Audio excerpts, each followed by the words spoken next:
Shalom, selamat sore Bapak Ibu yang dikasihi Tuhan. Bagaimana kabarnya? Puji Tuhan. Bapak Ibu yang dikasihi Tuhan, sebenarnya saya khotbah pada tanggal 10, tetapi karena terjadi sesuatu, anak saya kecelakaan, sehingga khotbah saya jadi tanggal 17 ini. Jadi sedikit kesaksian, anak saya pulang dari Semarang dan naik motor, kemudian di Saloka nabrak truk mandek. Ya. Bayangkan anak saya yang sekurus itu nabrak truk mandek, Bapak Ibu Saudara ya. Sekarang saya bisa menyampaikan dengan sedikit lega karena ya sudah bisa saya lewati. Pertama kali mendengar berita kecelakaan itu tentu merupakan berita yang cukup mengejutkan dan saya juga panik. Apalagi saya juga ingat bahwa anak saya nggak ada BPJS, jadi pikirannya semakin semerawut begitu ya. Tapi puji Tuhan ternyata supirnya bertanggung jawab karena juga ada kesalahan dari truknya, tidak menyalakan hazard. Jadi dibawa ke rumah sakit Bawen, kemudian ditangani, ada patah kaki kanan, pergelangan tangan kiri retak. Tapi puji Tuhan sudah dioperasi dan tinggal pemulihan. Jadi sekarang saya punya pasien 2 di rumah, tapi itulah hidup. Kita harus menghadapi berbagai hal yang ada. Dan puji nama Tuhan, karena Tuhanlah yang memberikan kekuatan kepada saya, sehingga semuanya boleh terlewati, dan saat ini saya boleh menyampaikan firman Tuhan pada sore hari ini. Puji Tuhan. Saya memberikan tema sore hari ini tentang menurut keinginan Allah. Kita akan buka di dalam kitab Yakobus pasal yang keempat, pasal 4 ayat 1 sampai dengan ayat yang ke-10. Mari saya undang Bapak Ibu Saudara bangkit berdiri.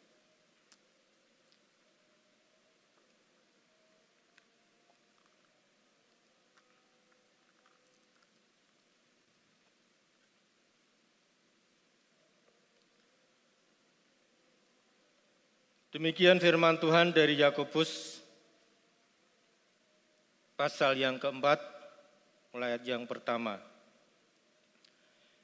Dari manakah datangnya sengketa dan pertengkaran di antara kamu? Bukankah datangnya dari hawa nafsumu yang saling berjuang di dalam tubuhmu?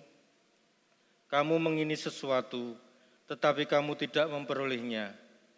Lalu kamu membunuh, kamu iri hati, tetapi kamu tidak mencapai tujuanmu. Lalu kamu bertengkar dan kamu berkelahi. Kamu tidak memperoleh apa-apa karena kamu tidak berdoa. Atau kamu berdoa juga, tetapi kamu tidak menerima apa-apa karena kamu salah berdoa. Sebab yang kamu minta itu hendak kamu habiskan untuk memuaskan hawa nafsumu.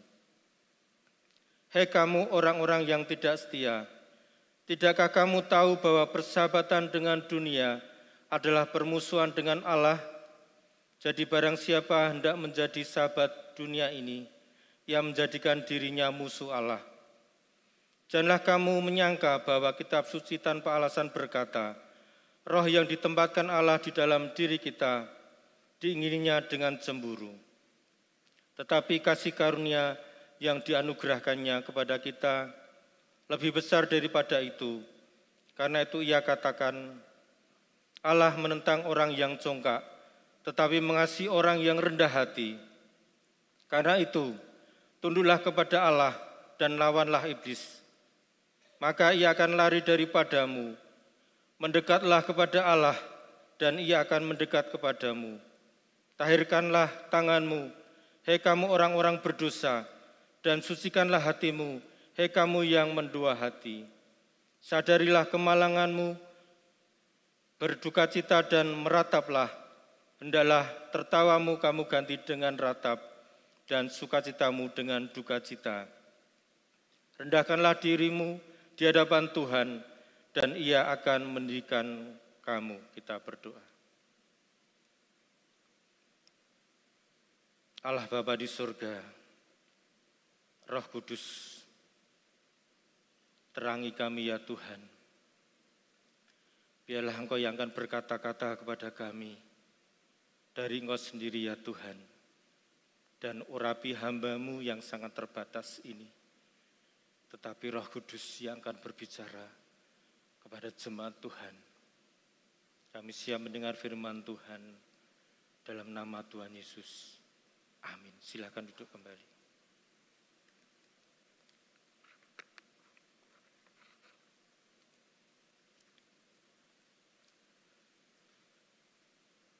Bapak Ibu Saudara yang dikasihi Tuhan, keinginan yang ada di dalam diri manusia adalah sesuatu yang sudah melekat sejak lahir. Ketika kita lahir, kita sudah ingin sesuatu. Kalau bayi berarti ingin ASI, ingin kehangatan dari seorang ibu, ingin diperhatikan. Dan terus bertambah besar, kemudian tentu ada keinginan-keinginan yang lain. Dan memang ketika Tuhan menciptakan manusia, itu sudah diberi kehendak bebas, sudah diberi hak istimewa, sudah diberi oleh Tuhan di Taman Eden supaya bisa menikmati alam semesta yang sudah Tuhan ciptakan. Jadi memang sejak lahir sudah ada kehendak di dalam diri manusia. Sudah ada keinginan di dalam diri manusia. Nah, apalagi ditambah dengan memang dari orang tua kita sudah seringkali memberikan sesuatu bagi kita. Kita minta apa, Tuhan orang tua kasih. Minta mainan, orang tua kasih. Ya. Atau minta keperluan lain, orang tua kasih. Bahkan ada yang belum saatnya diberikan, itu sudah diberikan. Anak kecil yang belum saatnya memegang gadget, sudah diberi. Daripada rewel ya, udah kasih HP begitu. Belum saatnya dikasih motor juga, dikasih motor. Ada yang masih remaja tetapi diberikan mobil. Jadi memang kondisi ini membuat kita sejak dari kecil kita memang sudah selalu diberikan sesuai dengan keinginan-keinginan yang ada dalam kehidupan kita. Oleh sebab itu saya katakan sudah mendarah daging yang namanya keinginan di dalam kehidupan kita. Sudah begitu melekat sehingga di dalam sehari-hari mungkin kita seringkali memikirkan keinginan kita.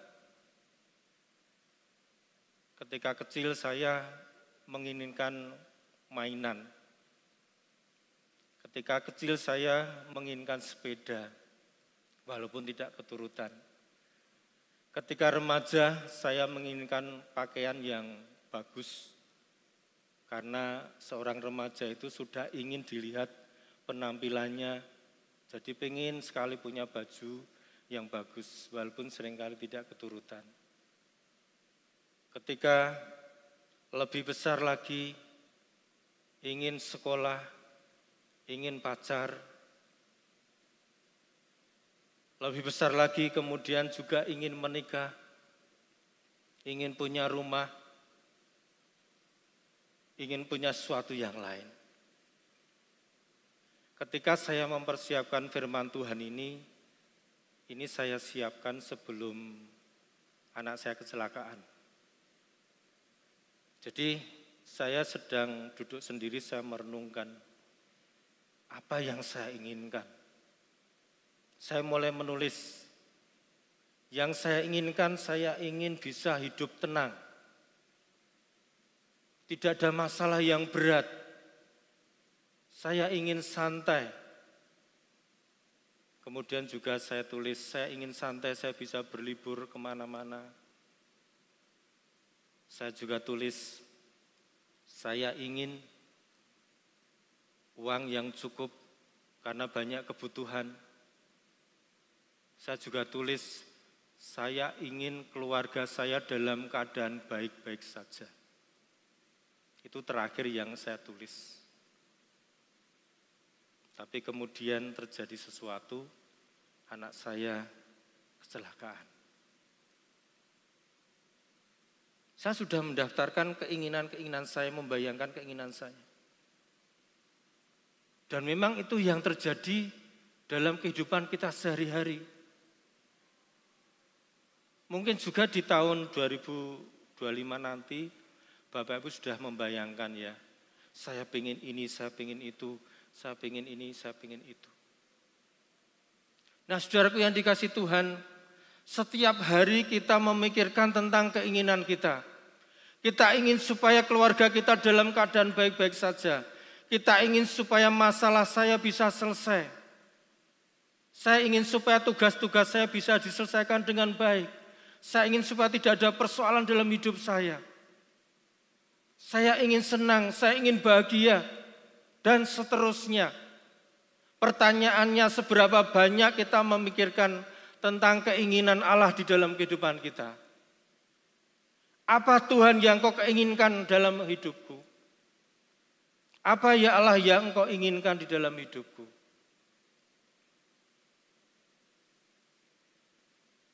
Jarang kita memikirkan tentang keinginan Allah di dalam kehidupan kita. Yang ada adalah keinginan kita, dan keinginan kita. Nah sore hari ini saudaraku yang dikasih Tuhan, kita akan melihat bahwa seringkali keinginan kita tidak sesuai dengan keinginan Tuhan. Itu masalahnya. Oleh karena manusia sudah jatuh dalam dosa, sehingga kemudian setiap keinginan bisa melahirkan dosa. Setiap keinginan kemudian melahirkan kejahatan. Setiap keinginan kemudian justru membawa penderitaan di dalam kehidupan manusia itu sendiri. Tadi kita melihat saudara di situ dikatakan karena keinginan kemudian terjadi pertengkaran. Karena keinginan kemudian terjadi pembunuhan.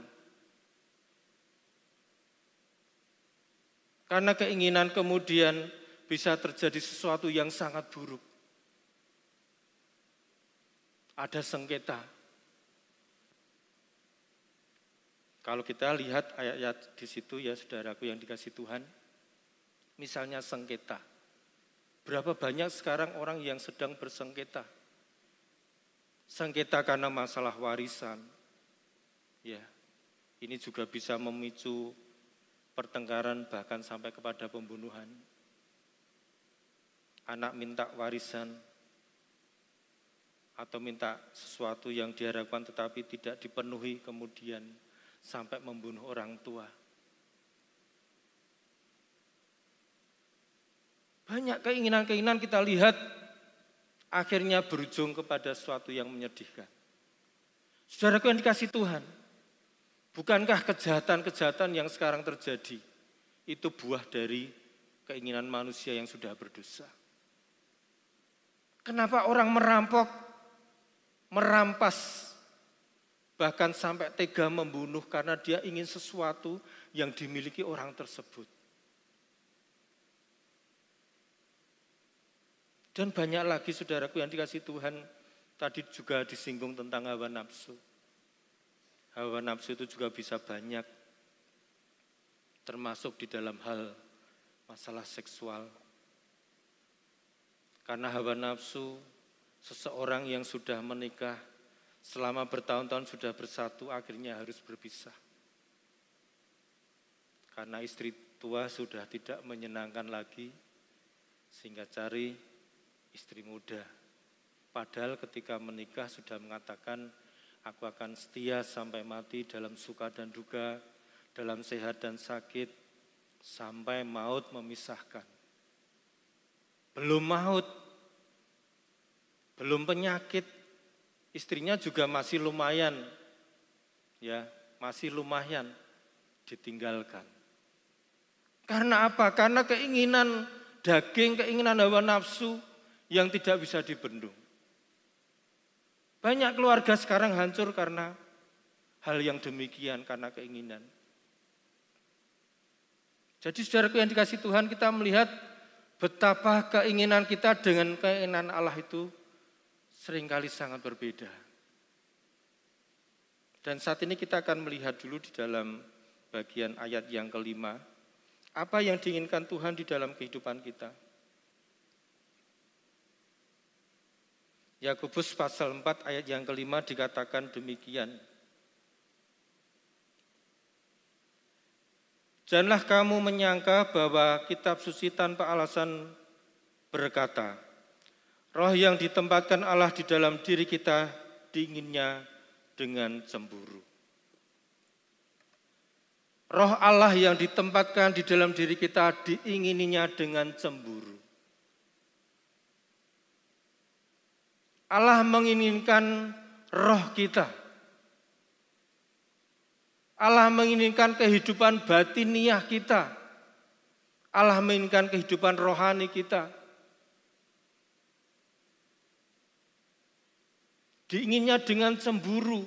Karena memang manusia itu diciptakan bukan hanya dari daging, bukan hanya dari tanah, atau bukan hanya daging, tetapi ada jiwa, ada roh. Dan roh yang ditempatkan dalam diri manusia adalah roh dari Allah. Ini yang sangat membedakan manusia dengan makhluk ciptaan lain. Ini yang sebenarnya diinginkan Tuhan dalam hidup kita. Tuhan tidak menginginkan kekayaanmu. Kalaupun kau kaya raya, Tuhan belum tentu menginginkan itu. Tuhan tidak menginginkan engkau adalah seorang yang mungkin kuat secara fisik atau ganteng luar biasa, cantik luar biasa. Bukan itu yang diinginkan Allah. Tetapi hatimu, rohmu, batiniahmu diinginkan Tuhan. Dan Allah tidak ingin supaya manusia itu kemudian mengalami kematian yang kedua. Karena ada roh yang ditempatkan dalam diri manusia. Jadi itu yang diinginkan dalam kehidupan kita, saudaraku yang dikasihi Tuhan. Oleh sebab itu seharusnya kita betul-betul memberikan hidup kita dalam artian adalah batiniah kita, rohani kita, roh kita kepada Allah. Coba kita lihat atau kita refleksi kehidupan kita saat ini. Apa yang kita berikan kepada Tuhan? Jangankan sesuatu yang luar biasa, kadang-kadang kita memberikan waktu untuk Tuhan, berdoa kepada Tuhan saja, sangat sedikit kita berikan kepada Tuhan. Waktu yang kita berikan untuk memuji Tuhan, sungguh-sungguh sangat sedikit. Saya melatih untuk bisa memberikan waktu berdoa, bisa lebih banyak kepada Tuhan. Tetapi masih seringkali gagal, saudara. Dan saya melihat waktu yang saya berikan untuk diri saya sendiri, untuk keinginan saya, masih lebih banyak daripada waktu yang saya berikan kepada Tuhan. Allah ingin supaya kita dekat dengan Tuhan. Allah ingin supaya kita berbicara kepada Tuhan. Allah ingin supaya kita memikirkan Tuhan, merenungkan Tuhan. Seperti firman Tuhan, renungkanlah firman Tuhan siang dan malam. Dalam segala waktu seharusnya kita memberikan diri untuk Tuhan. Jadi ini saudaraku yang dikasih Tuhan, Allah ingin hidup kita sepenuhnya sesungguhnya diberikan kepada Tuhan. Oleh sebab itu, saya mengajak kita saat ini, ya, yang hari-hari masih selalu memikirkan tentang apa keinginan yang dicapai. Mulailah memikirkan, apa Tuhan yang kau inginkan dalam kehidupanku. Saya masih beraktivitas seperti biasa. Di rumah tangga saya juga menyelesaikan setiap pekerjaan yang harus saya kerjakan. Di sekolah saya juga berusaha menyelesaikan pekerjaan yang harus saya kerjakan. Di pelayanan juga. Tetapi pertanyaannya, yang saya kerjakan itu untuk saya atau untuk Tuhan? Tuhan ingin supaya kita memberikan hidup kita kepada Tuhan. Saudaraku yang dikasih Tuhan, di dalam Alkitab kita melihat bahwa keinginan dari hamba Tuhan, keinginan dari Rasul itu berbeda dengan keinginan dari Allah. Kalau kita lihat di dalam kisahnya dari Rasul Petrus, ketika dia dipanggil Tuhan, kita akan baca satu ayat dari Yohanes pasal 21 ayat 18.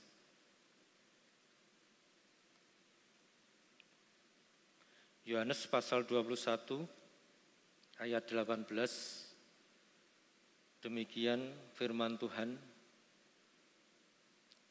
Aku berkata kepadamu, sesungguhnya ketika engkau masih muda, engkau mengikat pinggangmu sendiri dan kau berjalan kemana saja kau kehendaki.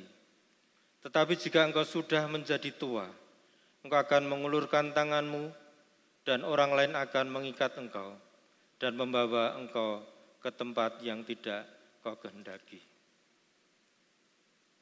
Ketika Petrus masih muda, dia melakukan menjalani apa yang diinginkannya.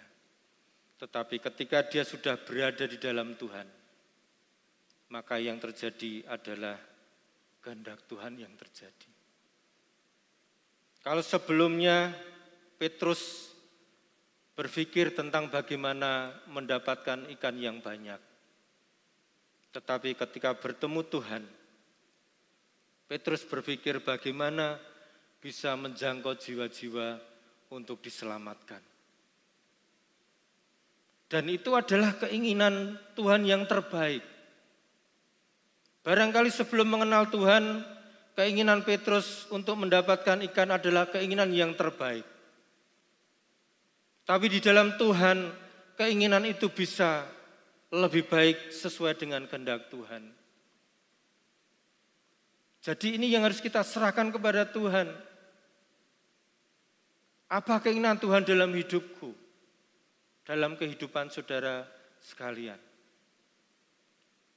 Kemarin saya khotbah di STT Evata. Saya sampaikan bahwa sebenarnya cita-cita saya itu bukan seorang hamba Tuhan. Cita-cita saya bukan seorang guru. Jadi kalau kemudian jadi guru, jadi hamba Tuhan, mungkin orang boleh mengatakan bahwa itu adalah kecelakaan, ya. Maksudnya tidak sesuai harapan. Tapi saya bersyukur karena ternyata keinginan saya bisa berbeda dan saya lebih menuruti keinginan Tuhan. Kalaupun ketika saya menuruti keinginan Tuhan, nanti yang terjadi sesuatu tidak sesuai dengan yang saya harapkan secara daging, saya tetap bersyukur kepada Tuhan. Jadi saudara, pada akhirnya hidup kita itu akan menuruti keinginan Tuhan. Kalau nanti saudara sudah tua, umur 80 tahun misalnya ya, keinginan kita itu satu persatu sudah akan hilang. Keinginan makan yang enak sudah enggak ada. Ditawari tongseng, sebenarnya mau tetapi tidak bisa mengunyah. Ya, ditawarin yang enak-enak sudah enggak mau. Bahkan ada yang sudah pengennya mati saja kalau sudah usia 80-an tahun. Sudah enggak ada keinginan yang lain. Makan. Apalagi juga mungkin kesenangan-kesenangan yang lain. Kalau sudah tua, hawa nafsu juga sudah tidak ada. Ya.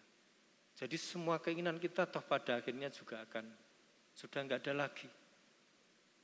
Dan di saat seperti itu yang paling kita inginkan adalah dekat dengan Tuhan. Bersama-sama dengan Tuhan.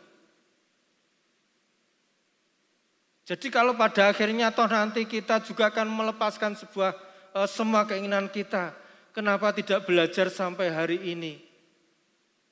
Ketika kita bisa menikmati tetapi kita tetap mengutamakan keinginan Tuhan.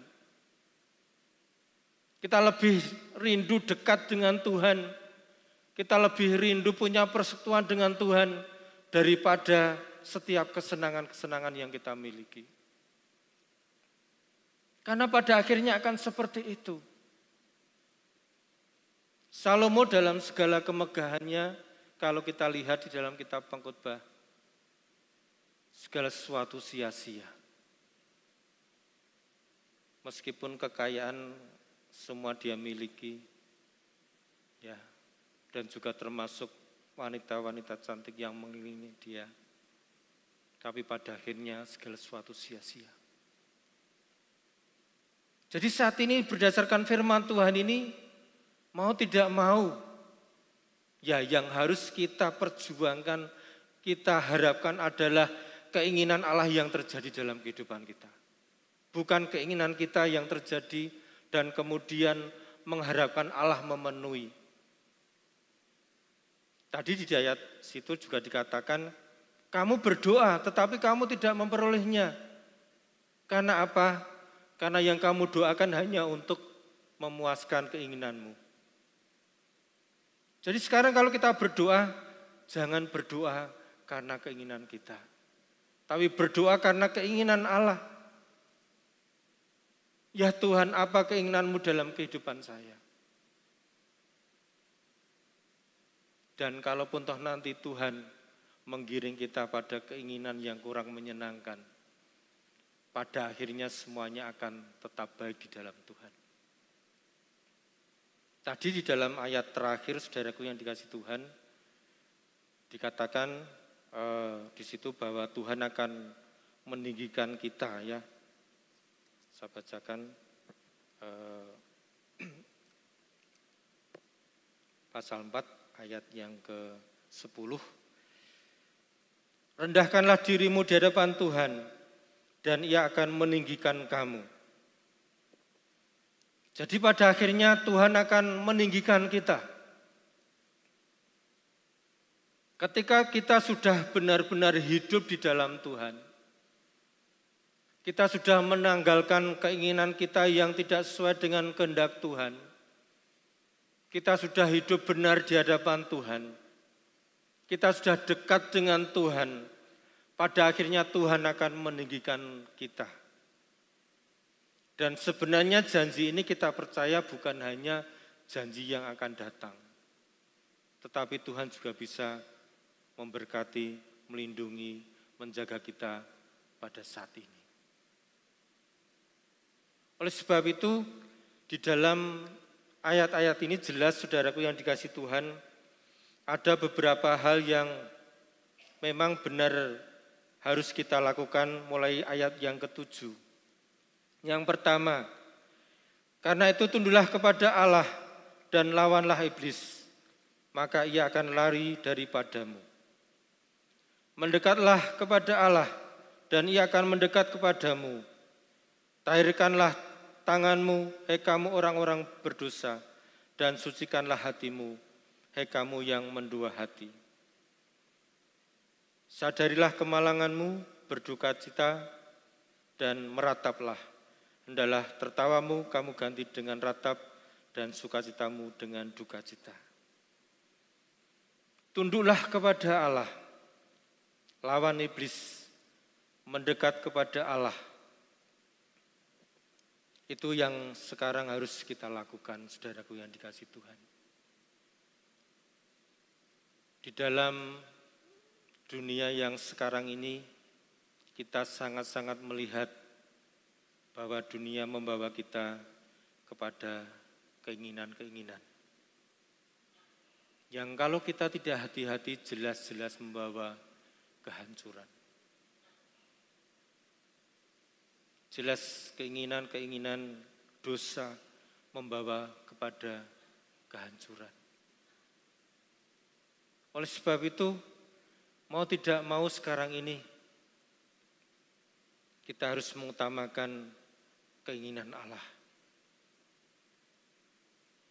Tunduk kepada Tuhan, mendekat kepada Tuhan.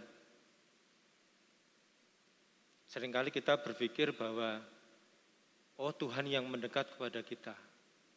Tuhan yang datang kepada kita karena kita manusia yang berdosa sehingga kita tidak bisa menemui Tuhan. Awalnya. Tetapi setelah Tuhan menebus kita, setelah Tuhan Yesus menebus kita, maka setiap saat kita bisa bertemu dengan Allah.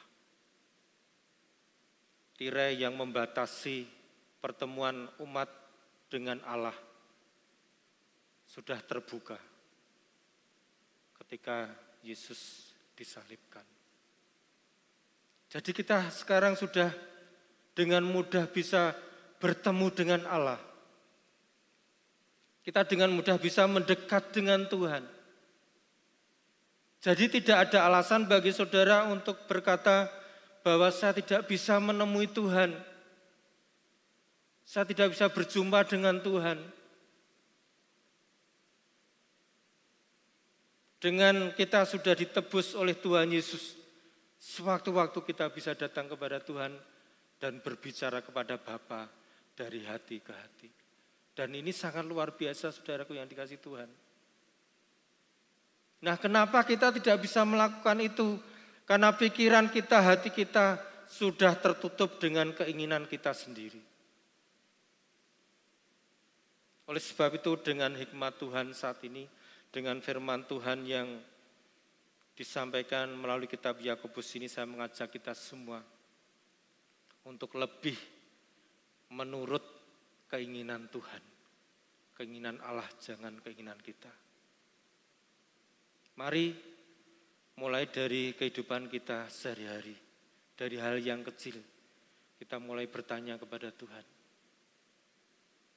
Setiap mau melakukan sesuatu kita bertanya kepada Tuhan, apalagi kalau memutuskan sesuatu yang itu mengandung sebuah resiko ataupun mungkin ada sesuatu yang harus dipertanggungjawabkan. Bertanya kepada Tuhan, berbicara kepada Tuhan. Saya bersyukur ketika anak saya kecelakaan, di tengah-tengah kepanikan itu saya masih ingat Tuhan. Saya masih berbicara kepada Tuhan. Termasuk memang saya waktu itu agak sedikit protes dengan Tuhan. Tuhan, apa sih yang kau inginkan Tuhan? Kenapa bisa terjadi yang semacam ini? Merawat satu orang sudah sekian tahun, itu sudah terasa capek, kenapa harus ditambah? Anak saya juga mengalami seperti itu. Saya bertanya kepada Tuhan, Meskipun Tuhan tidak menjawab, tetapi Tuhan bisa berbicara melalui menguatkan saya. Saya masih bisa berpikir apa yang harus saya lakukan, apa yang harus saya bawa ketika saya datang ke rumah sakit, nanti kira bagaimana, ya. Dan puji Tuhan, tanpa Tuhan berbicara secara langsung, Tuhan menjawab luar biasa.